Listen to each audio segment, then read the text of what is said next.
ladies and gentlemen, to the 4Bs. Actually, for this segment, we're going to be the 4Bs minus one because Professor Tim Moore at the Center for the Study of the American Constitution had a personal business or personal item come up and had to step out. But for our second segment in a row, we have a wonderful a guest with us, Professor David Adler, he's actually the president of the Alturas. Am I saying that right? Alturas? Sure.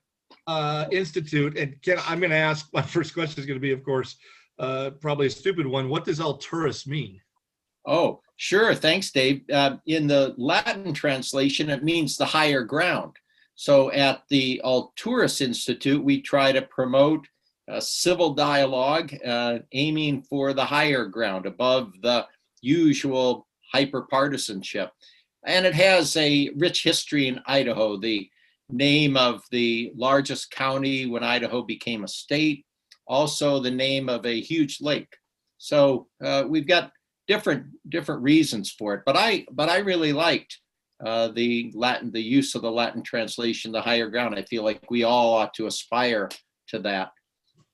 Well, once again, this is why I love doing this. There's not a week that goes by that I don't learn something brand new. So I'll have to start using that vocab or that word, in some of the things I'm doing. I like that there. So our segment tonight, students and teachers, is going to be from the National Questions Unit 4, specifically looking at congressional power and the congressional power of oversight and investigation.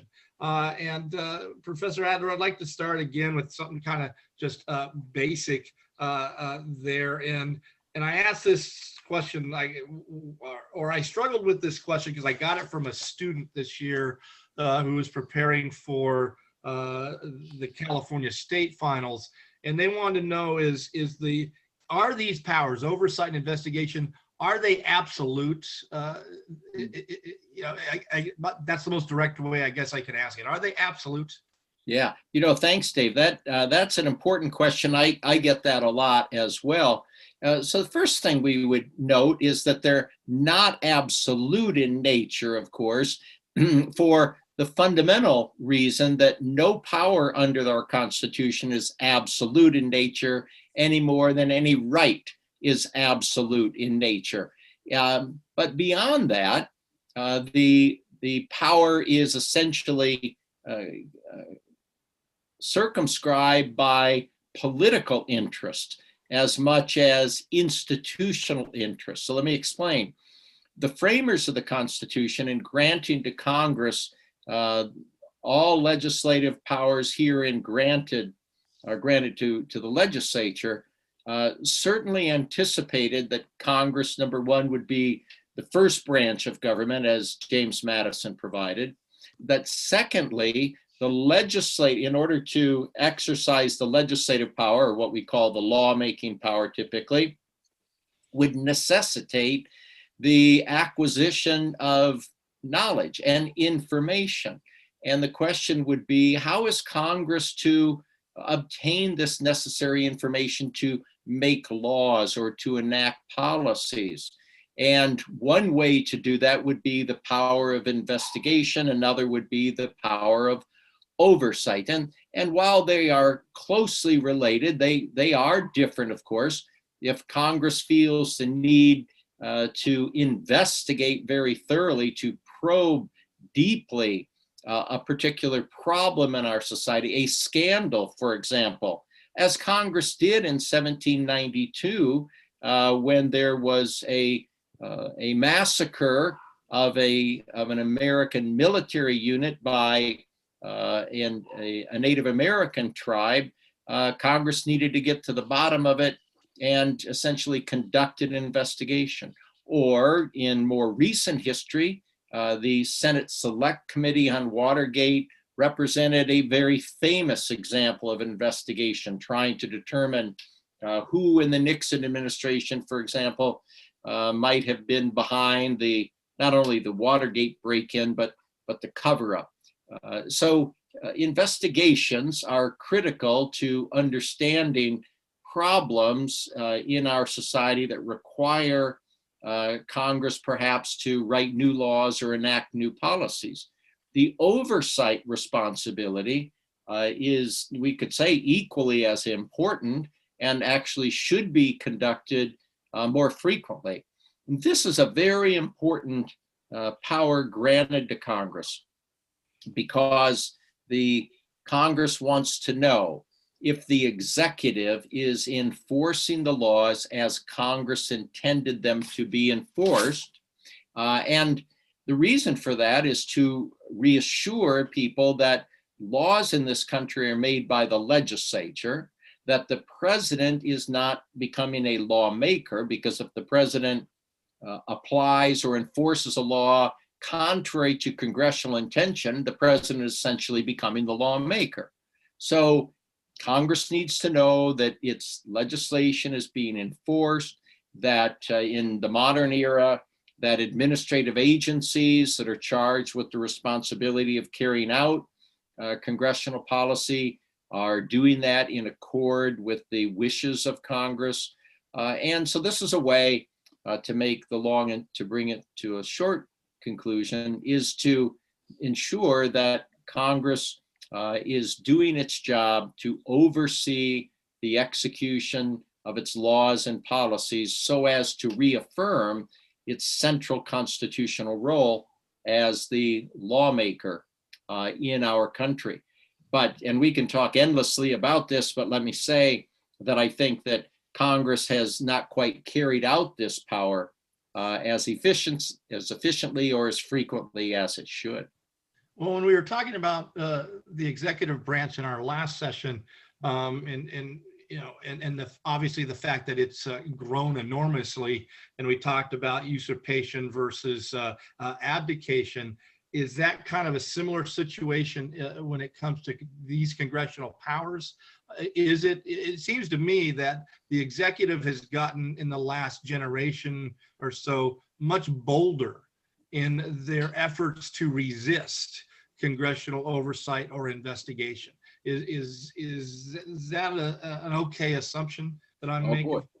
I think you've really nailed it, Dave. The reality is, yes, the executive has become more bold in resisting, not only resisting the implementation of laws as envisioned by Congress, but also resisting oversight of the laws and policies to begin with, and even resisting investigations. So here's where we get down to the real nitty-gritty about maintaining a Republican form of government. It's very important in our system that Congress possess the authority, the will and the authority to investigate presidential actions, to oversee and to investigate.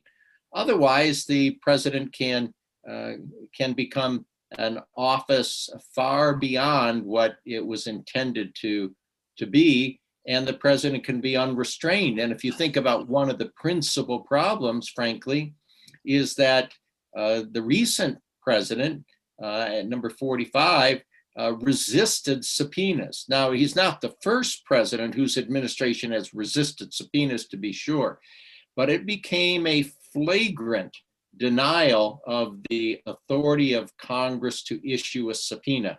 And the Supreme Court, and this goes back to the opening, the Supreme Court has held that Congress, by virtue of its authority to pass laws and to conduct oversight and investigations, necessarily possesses the subpoena power, because not everybody requested by Congress to come before a hearing is going to be eager to do so. And necessarily, sometimes there'll have to be arm twisting or outright coercion through the exercise of the subpoena power. But if, in fact, the members of the administration who are subpoenaed by Congress refuse to go along, and nothing is done to force that member of the executive branch to come testify or produce documents requested by Congress, that marks an end to the power of Congress to conduct oversight and investigations. And so similar to our previous segment, if Congress doesn't stand up and defend its power, but acquiesces here or abdicates its power, then it becomes toothless, and the president's role goes higher and higher, and the power broader and broader. I'm gonna push back just a little bit on both the Davids here. So it's probably more so on oversight, and I think in terms of, as you know, maybe back to FDR, maybe even prior, but in the growth of the federal government, because people need things to be done, right? They expect things to be done, and so agencies are created. These and students that are watching this is so important. This is really an undersold part of this, is the idea of administrative agencies, executive agencies, right? For, as Dr. Adler said, carrying out the law. But my feeling is sometimes that people look to the government to do more and more things. And so we have this growth in executive agencies for carrying out the law, right? After the law's been written, hopefully, maybe, by Congress. And so I think the idea is that as these executive agencies have grown in their power, whether it be quasi-judicial or quasi-legislative power that possessed by these agencies, Congress is reluctant, I think, to exercise that oversight power for lack of many things. One's political will, could be knowledge, or it could be there's no reason for them to exercise that oversight power because, you know, the wheels have been set in motion. We will let this agency carry forth what it needs to do, whether it be, you know, safety and transportation and safety, you know, the FAA, whatever it may be. You know, we're reluctant to do this in terms of the fear of maybe enhancing things by regulation. You know, that bugaboo that, you know, regulation somehow strangles things, which is frustrating. But I think that it's not simply an abdication by Congress. I think it's a growth in the people wanting the government to do more. Executive agencies are created to carry out this, and Congress then is not, there's a reluctance to exercise that oversight power. Does that make sense? Oh, I think you're right. I agree with you. And I would say part of the reluctance is political in the sense that the work of oversight is hard work. You really have to roll up your sleeves, dig into documents, memos. And the reality here is that members of Congress are not very often willing to do that kind of hard work because there's no great political glory in it. And that is to say, there's no great political gain that would warrant the investment of all that time and energy, staff time and energy, at a time when members of Congress, as we've said before, are primarily interested in their own careers, which would then, from the standpoint of acting rationally, encourage them to do those things that would bring rewards, that would bring them attention, maybe news coverage. Most of the oversight work is not going to be worthy of news coverage. And also they have to spend so much time raising money that they don't want to be in a position where they can't be in the public limelight. So that's a large part of the problem. So I agree with you about reluctance, and I think longevity again is yet another factor in the reluctance component. Yeah, but I can't help think of Representative Katie Porter. Am I getting her name right? Yeah. And her whiteboard. And when she busts out the whiteboard and she's got people on the carpet practicing oversight. I mean, I think she's developed somewhat of a cult following by doing the very thing that, you know, that you said, David, is hard for these people to do. And that's to dive into the nitty gritty. And she's like, for the students that aren't aware, I mean, she's all over social media. Representative Katie Porter, she's from California, I believe. She's kind of the queen of oversight. I agree with you. I admire her. She works very, very hard, and her activity is certainly worthy of emulation by her colleagues. And that it indicates that being a good legislator requires a lot of work behind the scenes, out of camera's view, but not always something that a lot of members want. They would rather pose for the camera, or they would be too eager to have a microphone to speak into. That's a problem. I just wanted to add 2 points to this. To Chris's point about this growth of the executive branch, I just want to make sure the students understand that what we're talking about here are entire departments, right? The Department of Education, the Department of Defense, the Department of Homeland Security. Those are all part of the executive branch. And I think the numbers right now of civilians is over 2 million people who constitutionally the president is the boss of those people, right? So the first thing I wanted to point out is that those agencies are created by legislation. So Congress creates those, to get to Chris's point, to help out with the idea of governing.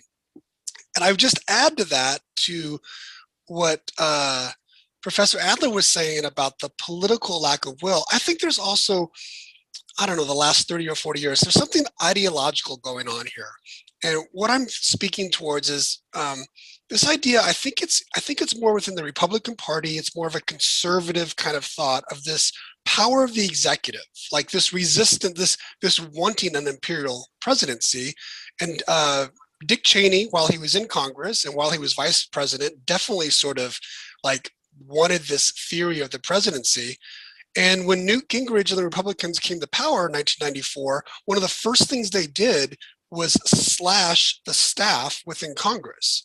And because it was one of their like less government kind of things. And I was reading today, preparing for this, that while the staffs have grown a little bit, they're still at their pre-1995 levels. So there is just the legislative branch, while we know the founders thought that they should be the prime branch, right? The first branch, they are just outmanned and outwomaned, right? By the size of the executive branch. There's not enough people to do all the different functions they need to do. And I just wanted to point out that that's being driven by an ideological view of government that Republicans take with them when they're in the legislative branch and when they're in the executive branch. Those observations are spot on. I agree. The reality is that so much of what occurs in government these days seems to be ideological. We are far past the view of Max Weber, who envisioned a bureaucracy comprised of professionals, people who are steeped in knowledge and committed to their cause. And I want to make an important distinction. There are so many good staff members in Congress, men and women who have been there for years, that approximate what Weber had in mind and on whom we could rely for being very knowledgeable, many, many of them. The problem is that their boss, their members in the House or the Senate, are directing their staffs not to be professionally engaged in terms of acquiring all the information that they should be focusing on, but rather to hewing to that ideological line that you say. Let's use the EPA as a good example. One familiar to our students: should be the steward of the environment, clean air, clean water. Ask our students and citizens at large, who here wants to drink dirty water? Who wants to breathe dirty air, right? Nobody, I hope. And so the reality is, we ask as a governmental responsibility, who has the authority to do that? Well, we would look instinctively to Congress to pass legislation. And then, as to Chris's point, Congress delegates broad authority to the EPA to carry out these laws and to add regulatory rules, which the EPA, like other administrative agencies, are permitted under law to do, as long as they don't stray from the guidance supplied by the statute. But then something very interesting happens. The tug of war begins over control and direction of the EPA between Congress and the president. The president is very ideological. So if we look at president number 45, he was all about gutting the EPA. He wanted to roll back, students will remember, he wanted to roll back the Obama era regulations that affected water and air. And so the question arises, and this is a textbook question arises, which branch of government really has the responsibility for governing those administrative agencies? The answer would be Congress, of course, because it legislates, but Congress often lacks the will to do it for some of the reasons that Chris outlined.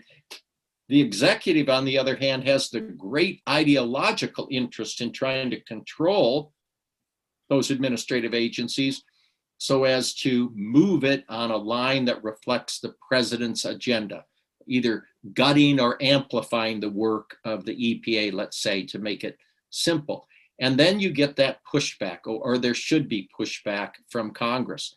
But here we come back to party politics. If the president is the member of the same party in control of Congress, there won't be any institutional pushback. And Dave Richmond alluded to that question of institutionalism at the outset. And then we're deprived of the benefit of having professionals in the agencies, men and women, steeped in scientific knowledge and capable of making professional, mature decisions to promote the area in which they have all the expertise in the world. That is a real problem, and we could call that the political corruption of the agencies to a degree. And it's not just in the EPA, it would cut across the board. You mentioned there are some 2 million federal governmental employees in the administrative agencies. That would reach from the environment to national security, right?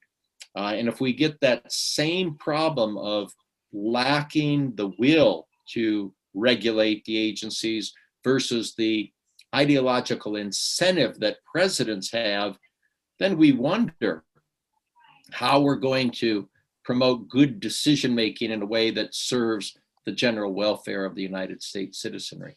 Yeah, and Chris, I mean, I agree with everything that's been said, that so much of this is a lack of political will. But even when they have the political will, it seems more recently, I mean, even under the Obama administration, the attorney general is subpoenaed to come testify, and he kind of, does a your mama thing, and there were no consequences. And obviously under number 45, a lot of refusals to respond to subpoenas. And so I've got probably a really naive, simple question. And for some reason, I remember that during the age of McCarthyism in the 1950s, if you were subpoenaed by Congress and the House Un-American Activities Committee or the Senate, similar Senate committee, if you refused, to abide by that subpoena, you were punished. You could be, put to jail. Is that not the case still? Does Congress have any enforcement power left? That's a great question, Dave. And ironically, whenever I'm doing a 101 class and talking about the congressional role in oversight, I often start with the McCarthy hearings to demonstrate the point you've just made. The problem today is that executive branch members simply refuse to honor subpoenas. And that raises the question that you ask, what about enforcement? Well, we know there are some means. So typically what the committee would do or Congress would do is go to the Justice Department, right? So as to secure the attendance of participation. That couldn't happen in the last administration because the Justice Department was not acting professionally, not acting independently at the leadership, I should say. There are lots of great men and women below the leadership who were dogged in their determination to carry out the policies and purposes of the Justice Department, but not the leadership, which meant Congress could not turn to the Justice Department. Well, what's next? Well, what I argued in a number of op-eds was that Congress needed to resort to what's known as its inherent contempt power. It has a sergeant of arms or two.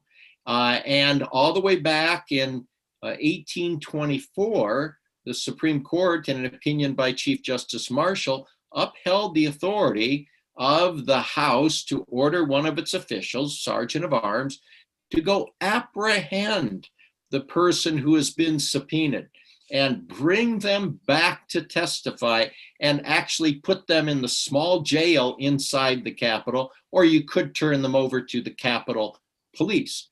And the person who was apprehended tried to bring a lawsuit and said basically he'd been abused and bullied. Marshall said, more or less, you shouldn't have resisted because the officer had authority to grab you. So I said that's what Congress should have done in the last 4 years. There are lots of reasons why Nancy Pelosi and company didn't want to do it, but I thought it would make great theater. Imagine the Speaker of the House saying, we need this testimony from these executive branch officials involving national security or whatever the issue is, and they won't comply. We have no recourse but to send the sergeant of arms to apprehend them and bring them back. I thought in the public opinion polls that position would win out. Now you'd have to be careful and temporarily hire maybe some NFL linemen to be your sergeant of arms at that particular day. But I really think Congress should have done that to secure testimony. Go ahead, Chris. I just want to, shift gears a little bit, because I do agree that would be great theater. And I absolutely agree with the idea that, they have that authority. Go arrest some people.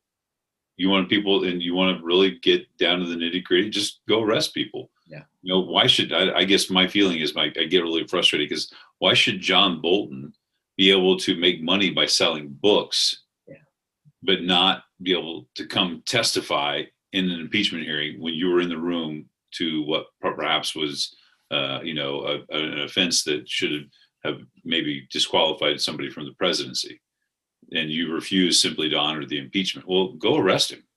I mean, certainly, anyway. But I'm sorry. Shift gears.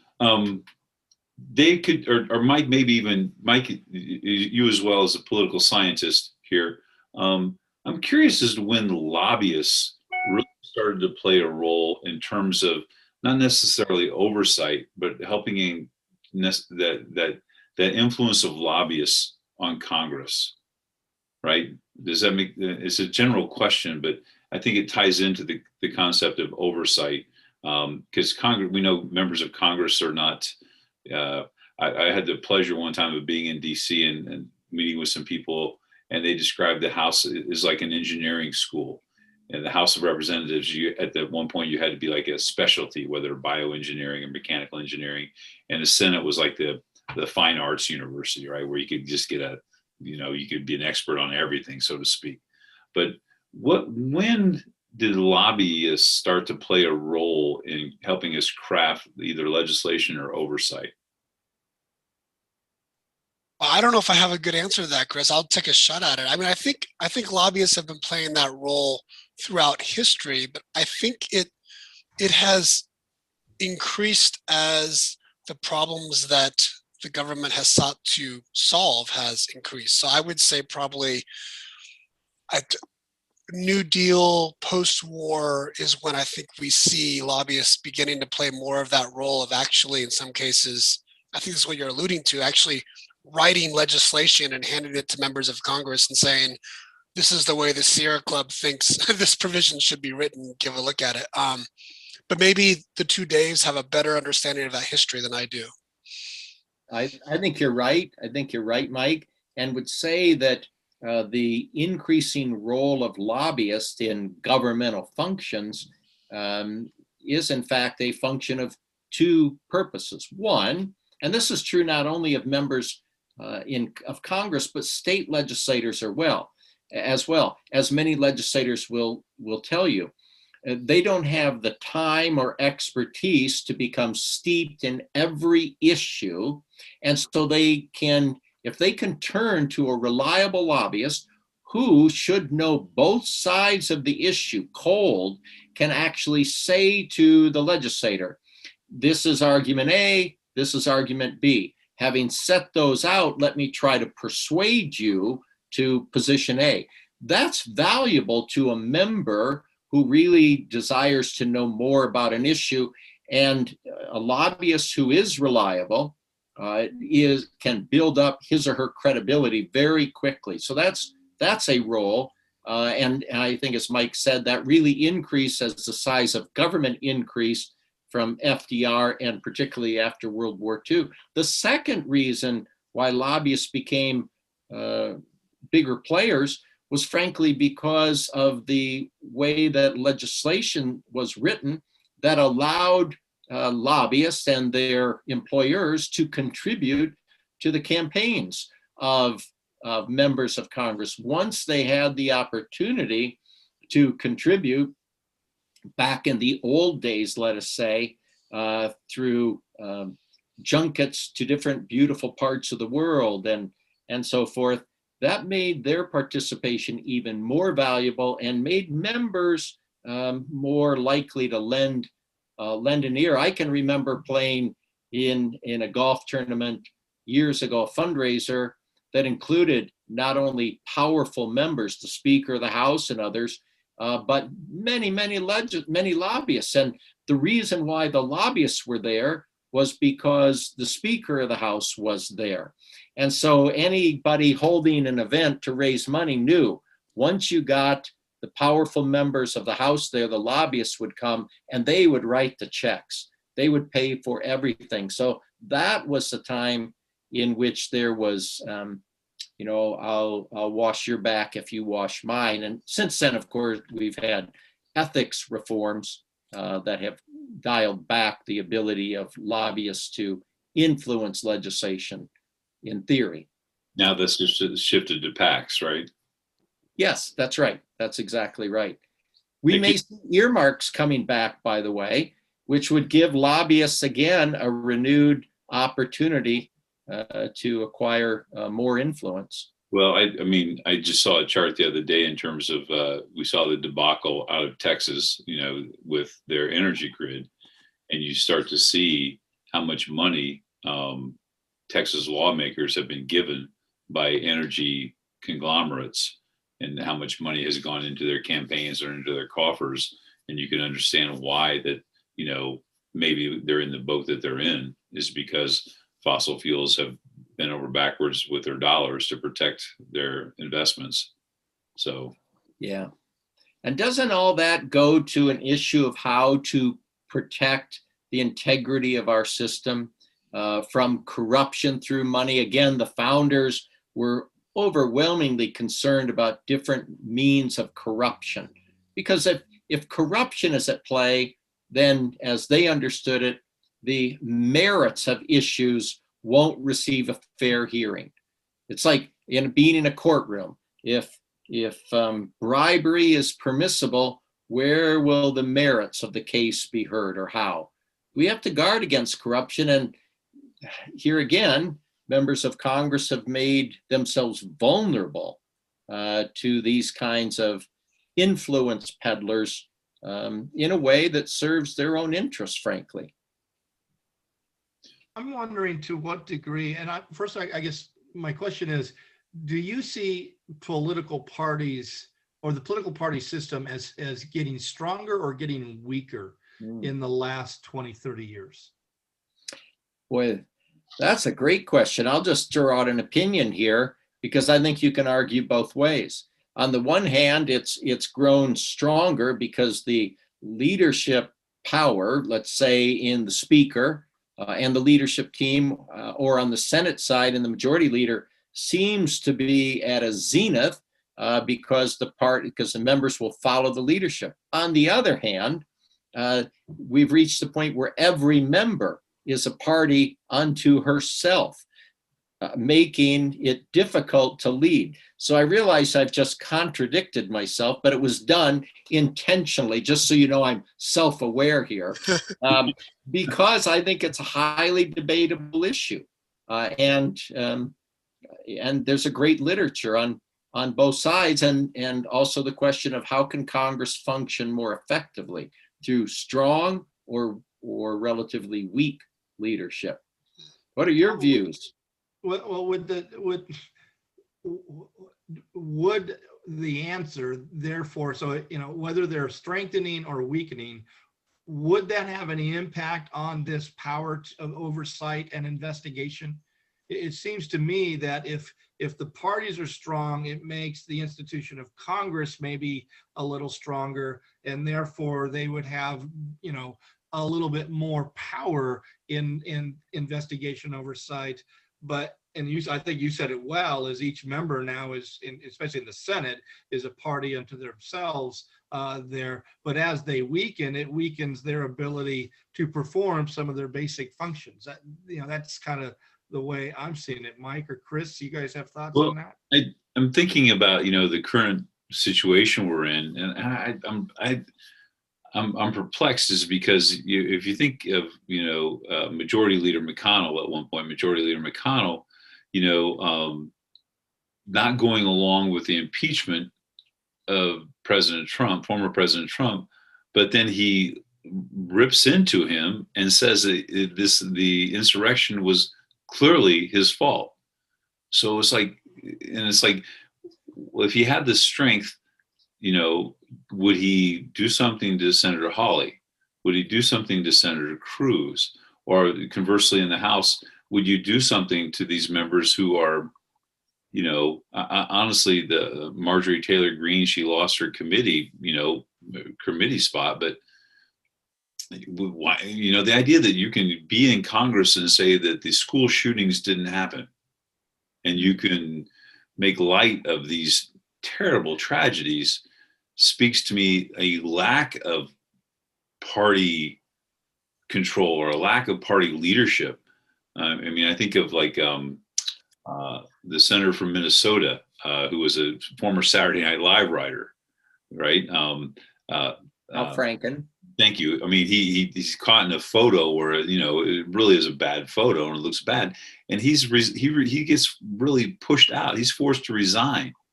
And I'm not excusing that behavior, but my goodness, if there was strong party control, why excuse this abhorrent behavior? I don't know.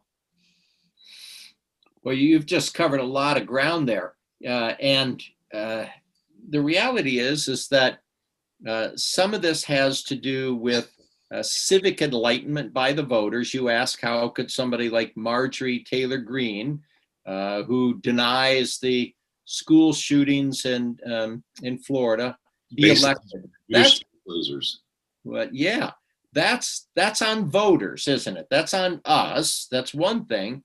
Secondly, the question of why Mitch McConnell seemingly occupied contradictory grounds, which I agree he did, simply speaks to his interest in political survival. He wanted to hang on to his leadership position, but it wasn't leadership in the sense of pursuing the good cause. It was leadership in ensuring self-survival.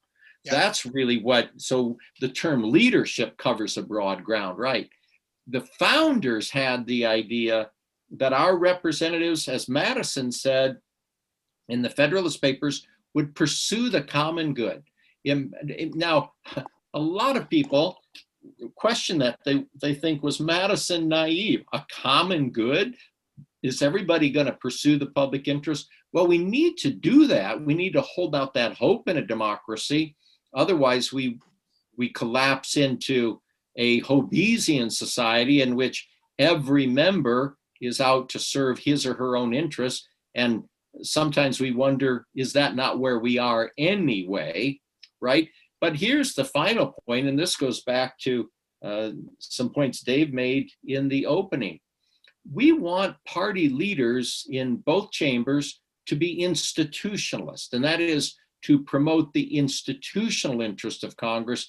And this goes back to your points earlier, Chris. The reality is they should be mindful of protecting their turf. They should be mindful of not abdicating. And while they're not usurping power, they shouldn't abdicate.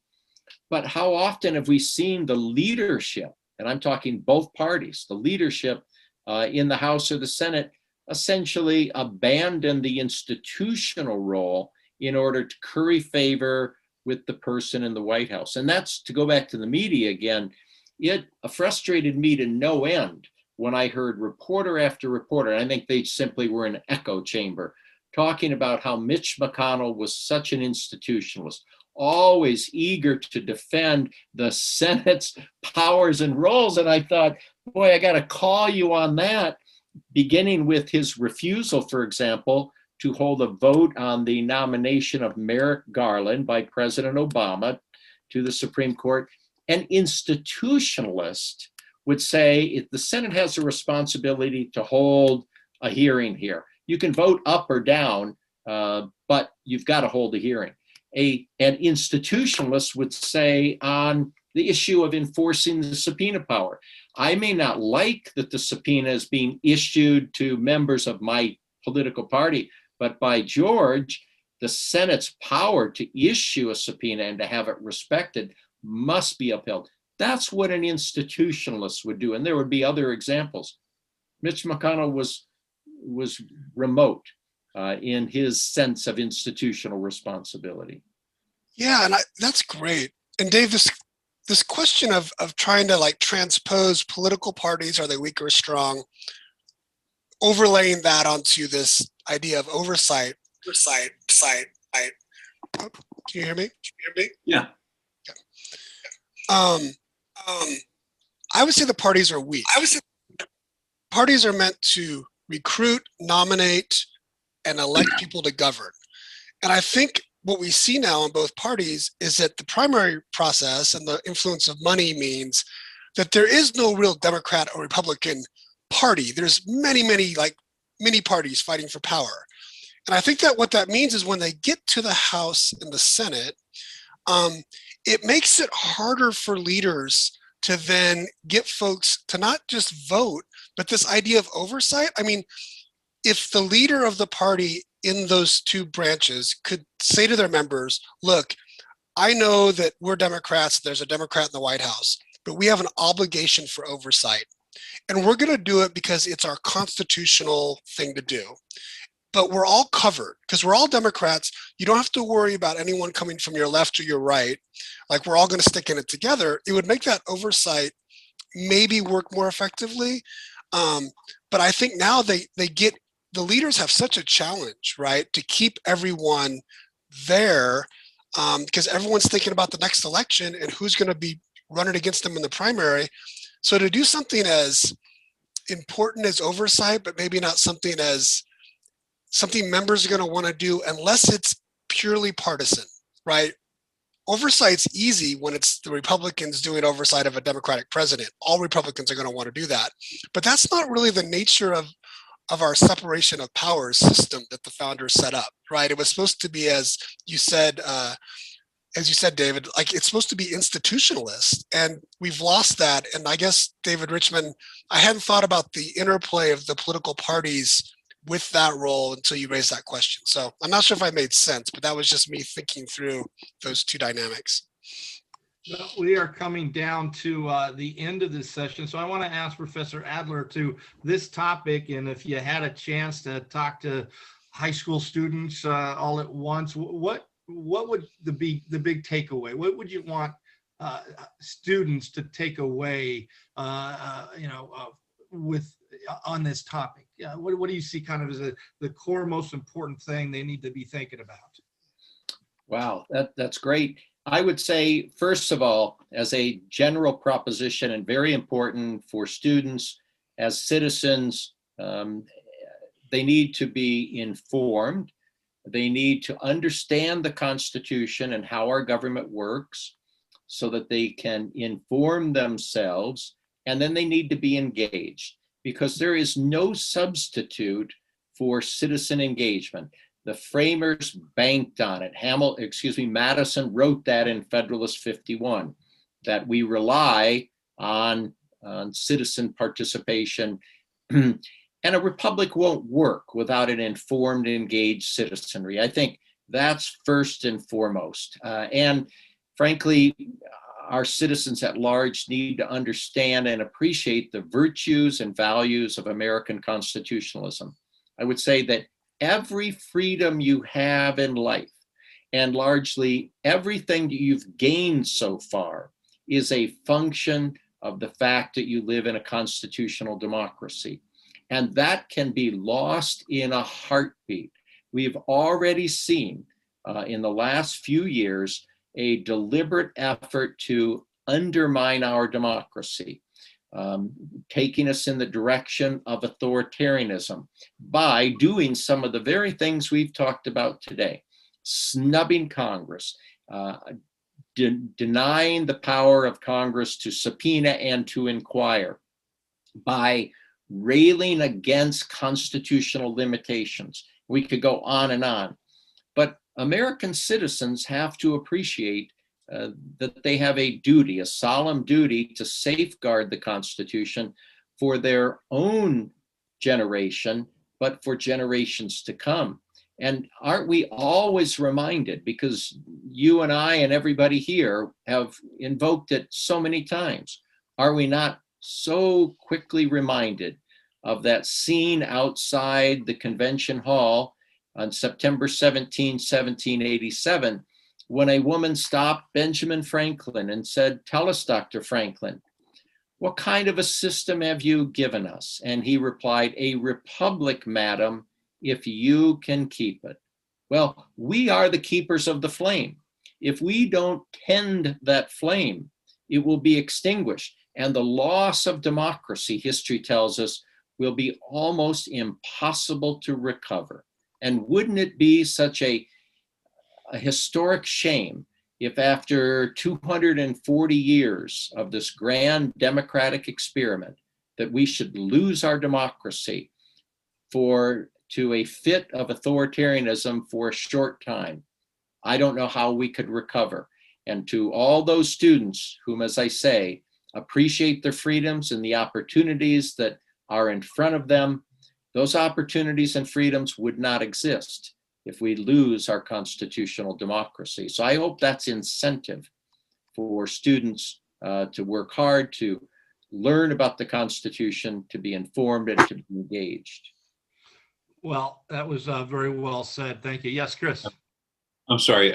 I'm throw this out for students, because this is a term that I stole from Dr. Adler, something he wrote years ago, and I use it. So, and I try to give you props, David, is the term Madisonian monitors. Mm-hmm. And I love that. And I think everything that you just said is encapsulated by that term. We have to be Madisonian monitors, right? And so students that are listening to this, if you can, all those great words from Dr. Adler, that term that we have to be ourselves, James Madison, and understand what's our roles are. And so just use that term, Madisonian monitors. That's all. And it comes from Dr. Adler.